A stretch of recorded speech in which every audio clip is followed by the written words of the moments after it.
Hi guys, Sarah from My Natural Baby Birth here.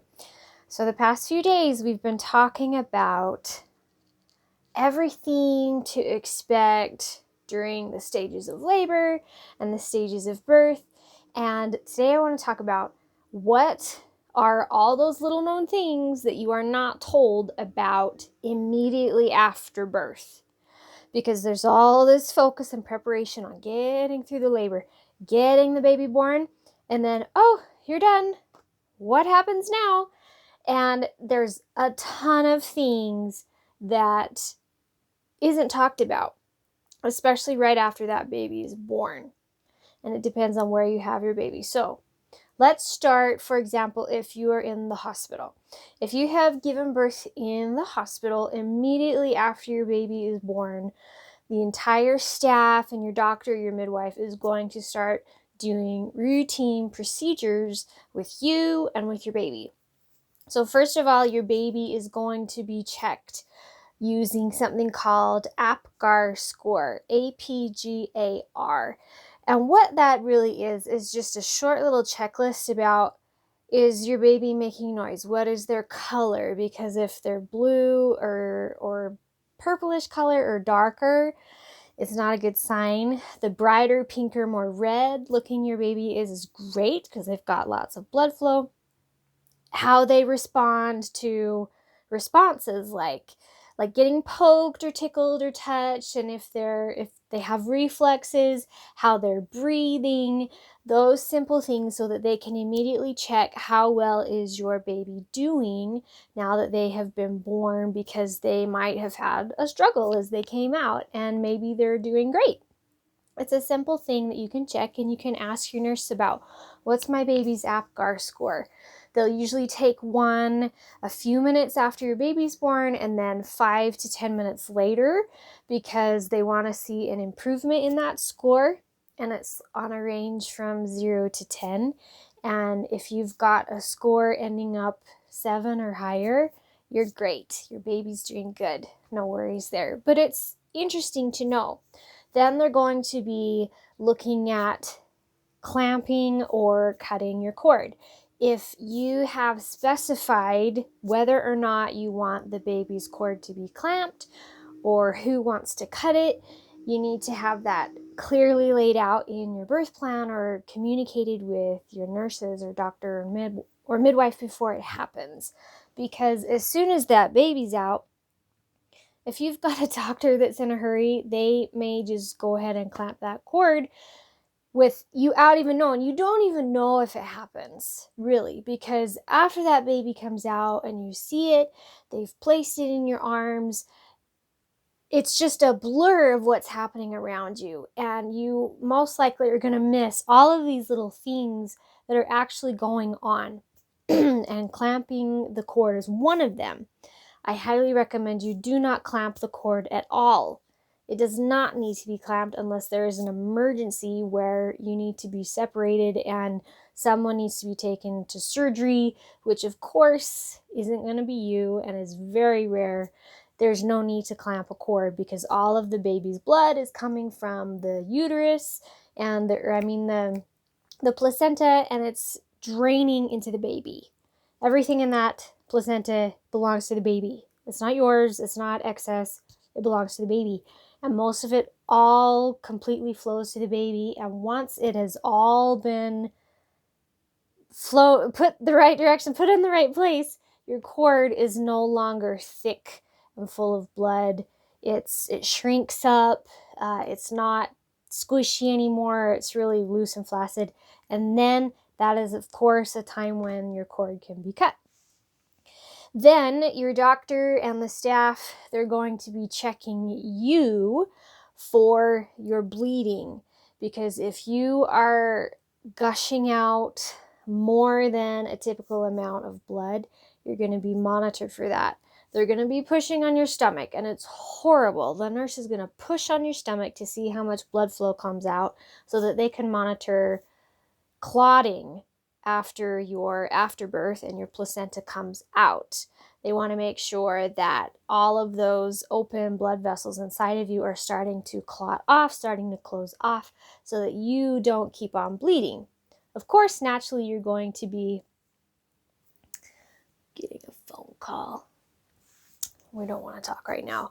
Of course, you're naturally going to be bleeding for a few weeks after your baby's born, but those first hour, half hour, hour or two, they want to make sure that your blood flow drastically slows so you're not going to pass out and need a blood transfusion because you've lost way too much. Make sure those clotting factors are there and that you're healing up nicely and your uterus is shrinking down properly. Speaking of clotting factors, one of the things that is routine for them to give your baby is vitamin K. That helps to increase their ability to clot because their own body is starting to kick into gear with their own circulatory system because the cord's been cut off from you, so that processing and filtering of their blood starts to kick into gear. Their kidneys and the liver starts processing all on their own, and so vitamin K is usually, it depends on the state that you live in. I believe in my state where I live, it was a law that you had to have it done for your baby if they were born in a hospital. There are also other things that they can or may or may not give your baby depending on the hospital and your location.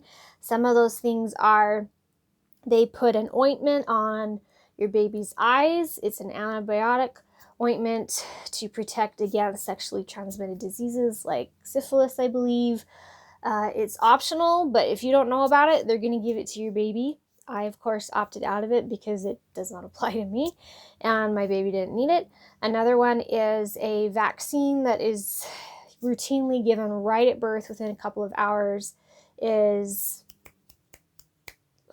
one is it? I totally forgot. There's a vaccine that your baby is routinely given unless you opt out of it or not. So however you stand on vaccines, that is something your baby might receive right away. Another thing they'll immediately do is usually suction out the mucus in your baby's mouth and your baby's nose. Usually once they start crying, which is usually right away, they've already naturally expelled a lot of that mucus. It can happen naturally. If you prefer the doctor to not do that, unless it's an absolute necessity, they can wait for the baby to cough it up and spit it out on their own. And then they're going to take your baby.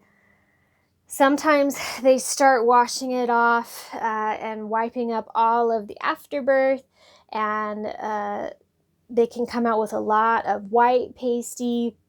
It looks kind of like a cream, but it's really just a natural protectant for their skin. They can come out, I think it's called vernix, and if I remember right, and they might start washing all of that off. If you do not want that to happen and you want to wait until their body has absorbed all of the natural bacteria from being born through your vagina, having them not have a bath after at least 8 hours, you can let them know. But they're typically gonna wrap up your baby, weigh him, tag him, and make sure that you've got hospital tags that match yours so that they can identify your baby, weigh him, and then they're typically going to wrap him up and give him back to you. But if you don't want your baby wrapped up, you want him skin to skin, right on your chest, let them know, or have your birthing partner help you remember all of these things, or keep them in your birthing plan so that you don't need to worry about them. But this is what you can expect. Of course, if your baby's wrapped up, you can unwrap them, but it's just a list of standard procedures that you can expect your baby to go through.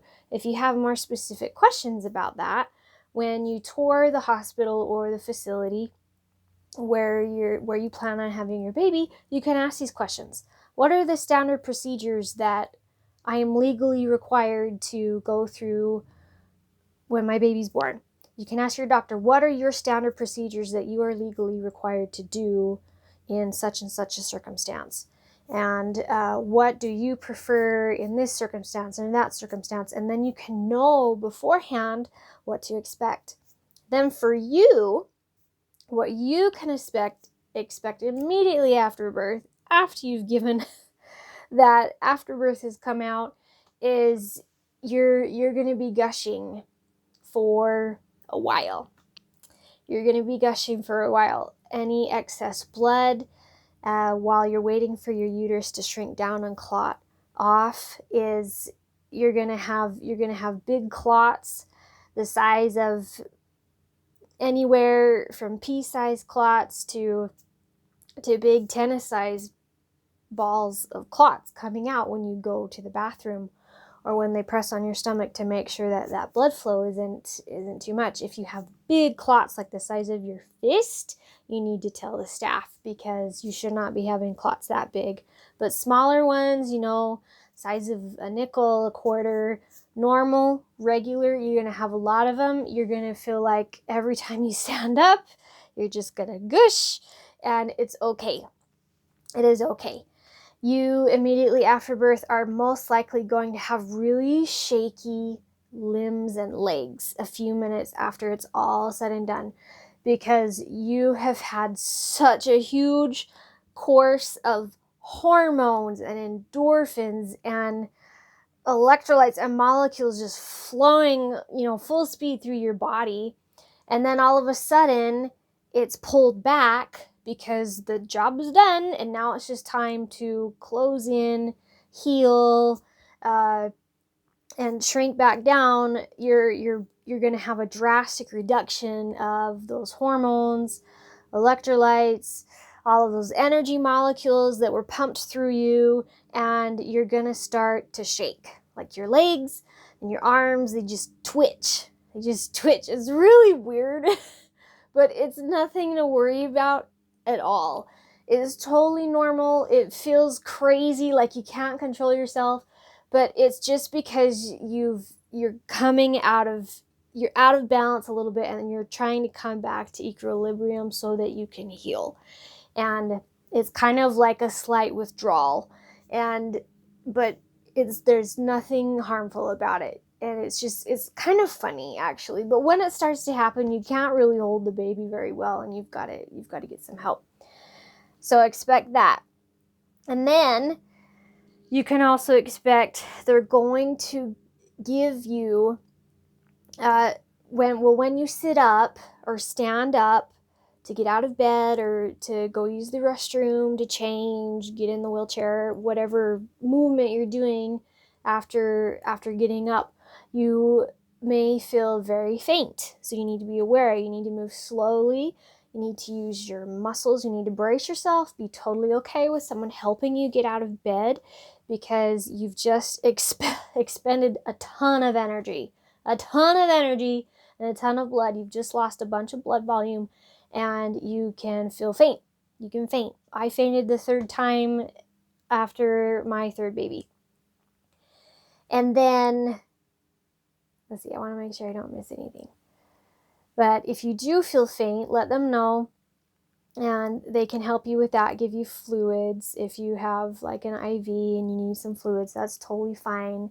As soon as that baby is out and you're just hungry, starving, you need something for your energy, just say, I'm hungry, I need some food, I need some juice. They always have drinks or small kind of snack food items like little sandwiches or fruit that you can have that your birthing partner or your spouse can go get so you can eat immediately and start recuperating. Maybe you don't want to eat, maybe you don't feel hungry, that's okay, no worries, but usually right away I want instantly, like, bring me some juice because they typically don't let you eat very much at all in the hospital depending on who your staff is and what you can sneak in or whatever, but you may feel famished immediately, so you can go ahead and eat, and that's great.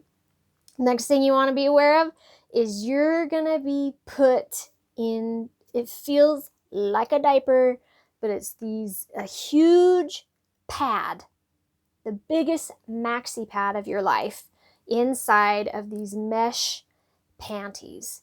They're these like one size fits all stringy mesh panties that stretch really far, extra small to extra large. And you put this giant pad in it because you can't use tampons or anything like that for like at least 2 months. And you wear this and you've got to change this pad every couple of hours. and you're going to wear these big pads for at least a week because you're still bleeding around the clock, and it feels like a diaper, and it's horrible. And if you've never heard of the mesh panties, you've got to have them, because your regular panties, they just won't work. They just won't work because you've changed so much in size. You're gonna be making such a mess that don't wear any of your own underwear or any of your own pajama bottoms until you have until you can see that your blood loss has slowed and it's manageable, right? And if you want to wear something that's yours, make sure it's like red or black, really dark colors. Another thing that you're going to need to know is that as soon as your uterus starts shrinking back down and your nurse pushes on your stomach to make sure it's shrinking back down, you get cramps. You get cramps again, like a period, like a bad period, because it's trying to shrink that balloon of your uterus down as quickly as it can, because it doesn't need to be big anymore, and it helps all that clotting off to happen because it's pinching the membranes and shrinking down. And it feels like a period for 2 days. And so I recommend you take a heating pad to the hospital. Sometimes they can give you one there. I like to take my own so that you have that on your stomach. You're going to need it because it is just like, you think that there's no cramps or pain after the baby's out, but there is. There is. And if you ended up getting stitches, or because you tore and those got stitched up, or really just in general, if you had a fast delivery and a really burning ring of fire because your perineum got stretched really tight and fast, you're gonna feel burning and swelling and soreness and itching if you got stitches that you have to deal with.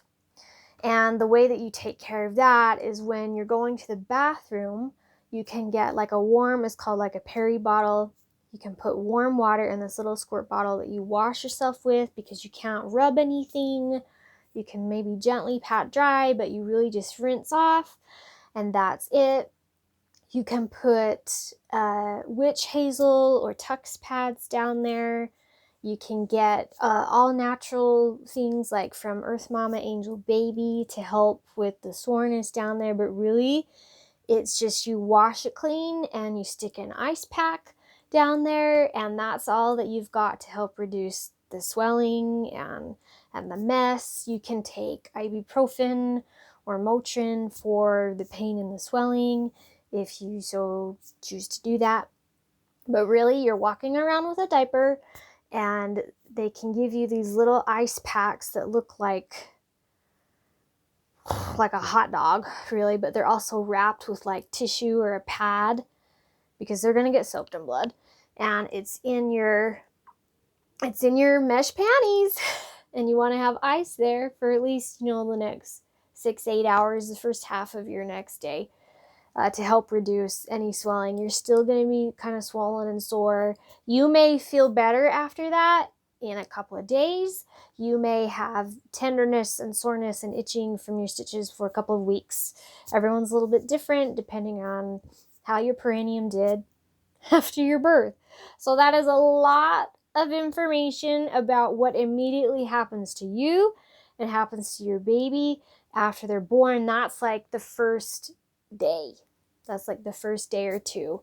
Another thing really is you likely will not be able to sleep because you're in a hospital, and they come in and they wake you up and interrupt you every 2 to 3 hours to check your blood pressure, check the size of your uterus, make sure everything's okay, check on the baby, take the baby to do hearing tests and blood tests and all of these things. You do not get to sleep.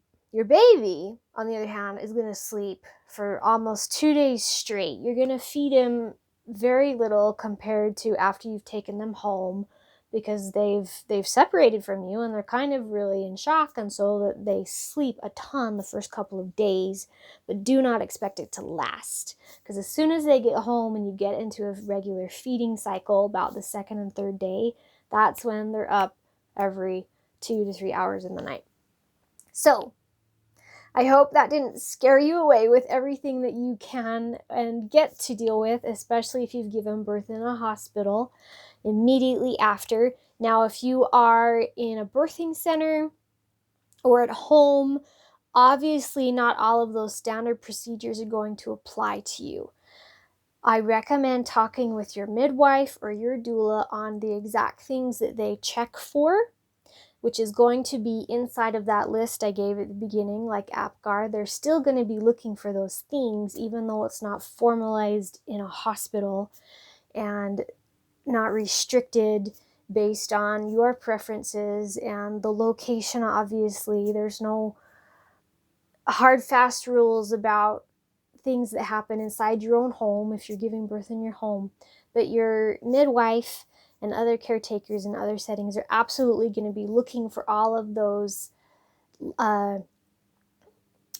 life-changing and life-risking things, like your bleeding, the baby's look and color, your heartbeats, all of those basic things that they are going to check. That's routine, that's medical, but they're absolutely not going to have procedures in place. For example, like, we need to vaccinate your baby. You can't leave the hospital for 2 days until their vitamin K is given to them. Things like that. It's much more lenient. It depends upon the birthing center or the midwife you're working with. So keep all of these things in mind that I talked about when you're in a hospital, because that's more all-inclusive with everything and all of the possibilities. But with a midwife, and when you're at home or in a birthing center, of course, it's much, much, much less stringent.